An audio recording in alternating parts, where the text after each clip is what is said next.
Welcome to నిత్య talks. ఈరోజు మనం చెప్పుకోబోయే కథ గతం వర్తమానం. రఘు ఒక సామాన్య గ్రామం ముల్కాపురంలో పుట్టి పెరిగినవాడు.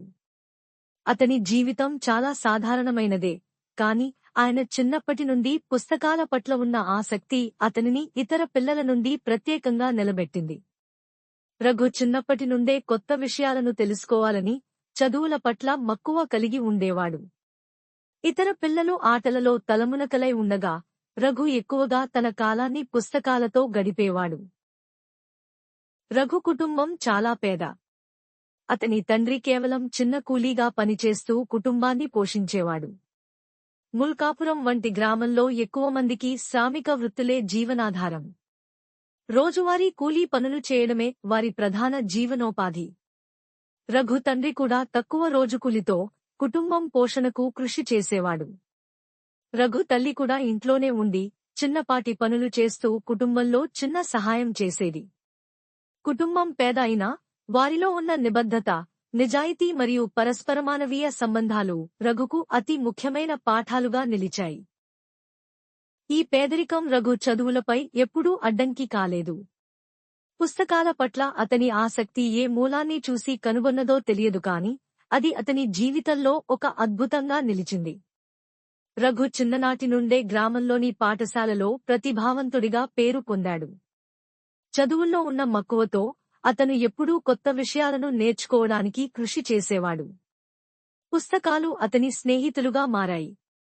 ప్రతి పుస్తకం ఒక కొత్త ప్రపంచాన్ని, కొత్త జ్ఞానాన్ని అందించింది.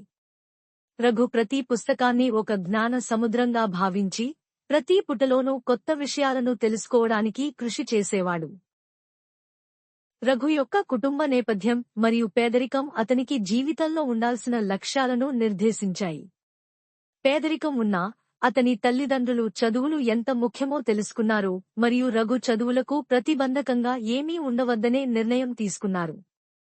రఘు తండ్రి అతని తల్లిని సంతోషంగా చూసేవాడు, ఎందుకంటే వారు రఘుపై అండగా ఉండడం వల్ల అతను చదువులో ఆగని ప్రగతి సాధించాడు. రఘు యొక్క తల్లిదండ్రులు అతనికి అన్ని విధాలా సహాయం చేయడానికి ప్రయత్నించారు. పేదరికం ఉన్నప్పటికీ అతని అభ్యాసాన్ని నిలబెట్టడంలో వారు ఆలోచన లేకుండా కృషి చేసేవారు.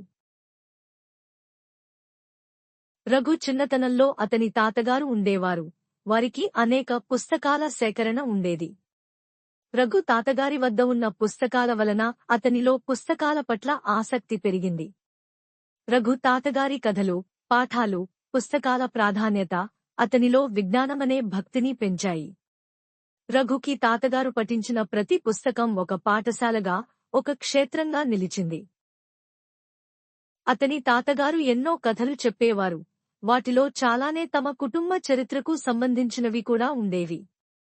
ఈ కథలు రఘులో తన కుటుంబ నేపథ్యం మరియు తమ వంశం పట్ల ఉన్న గౌరవాన్ని పెంచాయి. ఈ కథలు, పుస్తకాలతో కూడిన అనుభవాలు అతనిని ఒక విచిత్రమైన పరిచయానికి తెచ్చాయి. రఘు పుస్తకాలను చదివి మాత్రమే కాకుండా ఆ పుస్తకాల్లో ఉన్న విషయాలను, జ్ఞానాన్ని తన జీవితంలో ఎలా ఉపయోగించుకోవాలో కూడా నేర్చుకున్నాడు. పుస్తకాలు రఘుకు జ్ఞానాన్ని అందించే సాధనంగా మారాయి. వాటిలోని ప్రతి విషయం అతనికి ఒక కొత్త మార్గాన్ని చూపింది. చిన్నప్పటి నుండే పేదరికంతో పోరాడుతూ చదువుకోవడం అనేది రఘులో ఉన్న ఆత్మవిశ్వాసాన్ని మరింత పెంచింది. అతను ఎప్పుడూ తన కుటుంబాన్ని ఇష్టపడి, వారు ఇచ్చిన మద్దతుతో ముందుకు సాగాడు. రఘుకి తన తల్లిదండ్రుల నుండి వచ్చిన మద్దతు, అతనికి ఉన్న చదువుల పట్ల మక్కువ అతనిలో ఒక మంచి వ్యక్తిగా ఎదగడానికి ప్రేరణ ఇచ్చాయి. రఘు తన చదువులో రాణించడానికి కేవలం పుస్తకాలు మాత్రమే కాదు, అతనిలో ఉన్న సంకల్పం, తన పూర్వీకుల నుండి వచ్చిన విలువలలో కూడా కారణం ఉంది. పుస్తకాల పట్ల అతనికి ఉన్న మక్కువ, జ్ఞానాన్ని వెతుక్కోవడం, వాటిలో తాతగారి కథలను తిరిగి చదవడం, తన కుటుంబ నేపథ్యాన్ని అర్థం చేసుకోవడం రఘును ఒక వ్యక్తిగా తీర్చిదిద్దాయి. ఈ జ్ఞానం, ఈ జ్ఞాపకాలు, ఈ పుస్తకాల పట్ల ప్రేమ రఘు జీవితంలో జరిగిన ప్రతి సంఘటనకు ఒక ప్రేరణగా నిలిచాయి. ఇలా రఘు పేదరికంలో ఉండి పుస్తకాల పట్ల ఆసక్తి పెంచుకుని చదువుల పట్ల తన మక్కువను వృద్ధిచ్చాడు. అతని తల్లిదండ్రుల మద్దతు, తన తాతగారి పాఠాలు, పుస్తకాలలో నిండిన జ్ఞానం ఇవన్నీ కలిసి రఘుకి జీవితంలో ముందుకు సాగేందుకు మార్గం చూపించాయి. ఇవి రఘుకి తన లక్ష్యాలను నెరవేర్చుకోవడానికి మరియు తన కుటుంబం కోసం ఒక భవిష్యత్తును నిర్మించడానికి ఒక ప్రేరణగా మారాయి. కథ యొక్క తదుపరి ఎపిసోడ్ కోసం నెక్స్ట్ వీడియో చూడండి. వీడియో నచ్చితే లైక్ చేయండి. ఇంకా ఇలాంటి వీడియోస్ కోసం మన ఛానల్ ని సబ్స్క్రైబ్ చేయండి.